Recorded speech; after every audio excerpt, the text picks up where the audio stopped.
You and you? She whispered as time passed slowly. What's wrong? Nothing, he replied with a calm voice. In the few years that they had not seen each other, the arrogant man had seemed to grow up. An occasional cold look flashed across his eyes, which resembled the vicissitudes of life that he had been through. His voice was peaceful yet sounded cold. His emotions were indiscernible to other people. Anger you have suffered, the man suddenly said. Xiao raised her eyebrows in suspicion as she replied, What are you saying? Whatever I owe you, Yuwen smiled, patted her face, and continued, I will make it up to you in future. Yuwen, what's wrong with you? Xiao was a little nervous as she tugged at Yuwen's sleeve. She looked up and remarked, I didn't suffer. I was willing to. Yuwen smiled again. He reached out his hand and held her in his embrace, leaning his chin onto her head. He held her without using any strength, as if he was holding a porcelain object. There were some things that he did not say, as he let those thoughts dissipate along with the winds that blew past. He had always thought that he was better than Yan Kuan. Only when Xiao was by his side could she attain real happiness. However, on matters like these he was no match for Yin Sun. Yin Sun had been a real gentleman over the 10 years that they had spent together. Yet he only had his selfish desires. However, what could he do about it? When faced with her, his confidence often evaporated. As his happiness neared, he started to fear more and more. Hence, he wanted it all to himself. However, after that, he worried even more about his personal gains and losses. He was a decisive man. For matters regarding conquests and riches, he was able to decide and gamble swiftly. Only when faced with her was he unable to do so. Sometimes he mocked himself for landing himself into this state. Xiao leaned into his embrace as she continued to repeat, It's nothing, I did it willingly. He covered her mouth and carried her up as he started to walk towards the cabin. Xiao exclaimed as the umbrella fell to the ground. The thin raindrops fell onto her face, giving off a cold sensation. She protested with a low, soft voice, Put me down, it'll be bad if melding, and the rest sows this. Yuwen looked down and said in a domineering tone, Shut up. Xiao frowned and retorted, I don't want to. Yuwen laughed as he maintained his expression. He smiled but did not make a sound as he lowered his head and kissed her forcefully. He stood in front of the cabin door and kissed her under the night sky in the open, all the way until Xiao was panting and felt weak all over her body. He laughed as he looked at her. With a slight arrogance in his voice he said, I have ways to make you shut up. Xiao reached out both of her hands to cover her slightly swollen mouth. She looked at him angrily as she continued to protest in silence. Yuwen laughed again and carried her back to her room. Luckily, it was late in the night. Everyone had slept, and they did not encounter anyone on their way back.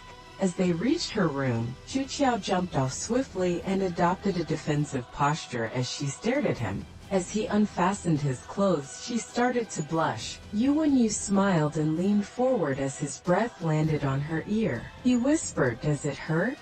Xiao's face turned even redder.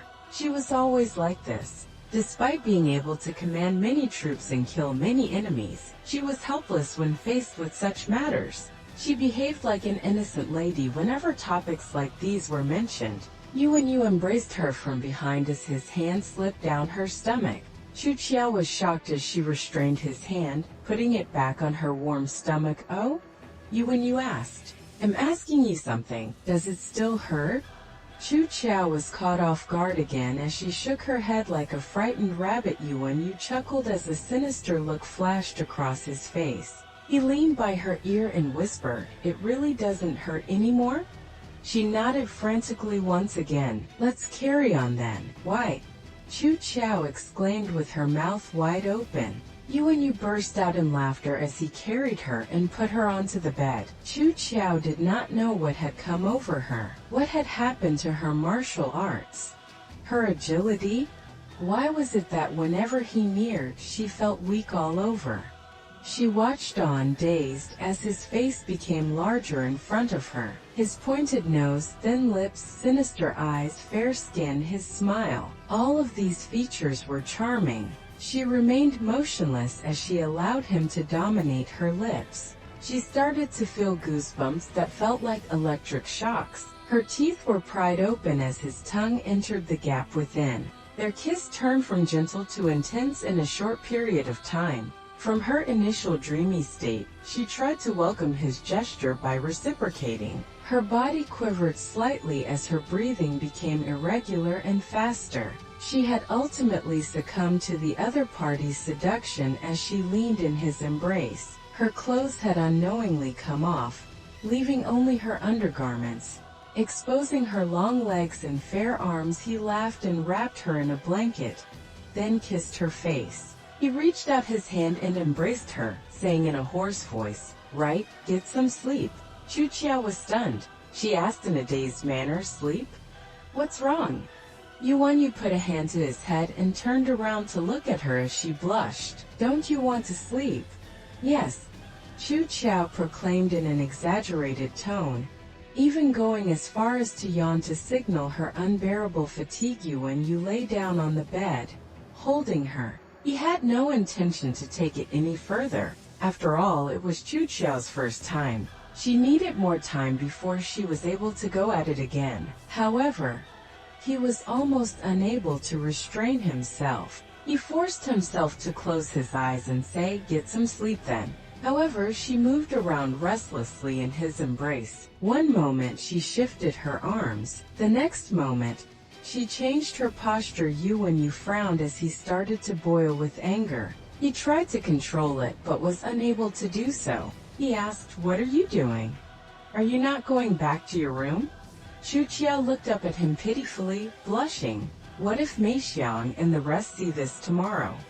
Hingan and Jingjing are still young. They are still children. Yuwen frowned and retorted, "How old are they? Are they still children? Don't forget, when you were their age, you nearly raped Meat Whooping City, did I?" Xiao tried to defend her reputation as she retaliated. "You're accusing me wrongly." "No." Yuwen sneered and continued, "You disguised yourself as a prostitute that was gifted to me by Lord Tian and tried to seduce me. Tell me, isn't that trying to take advantage of me? You can speak louder. Everyone else will know about this. No need to wait until tomorrow morning." Xiao lowered her voice and stared at him fiercely. As she gritted her teeth, she snarled, "Who knew that you would be there? You knew how the entire story was going to unfold. Don't pretend." "Humph." Yuwen rolled his eyes at her impatiently, seemingly anticipating her reaction. Xiao, seeing that he remained silent, panted for a while before she pushed him and chided, "Hey, go back to your own room. I can't sleep when the bed is so small."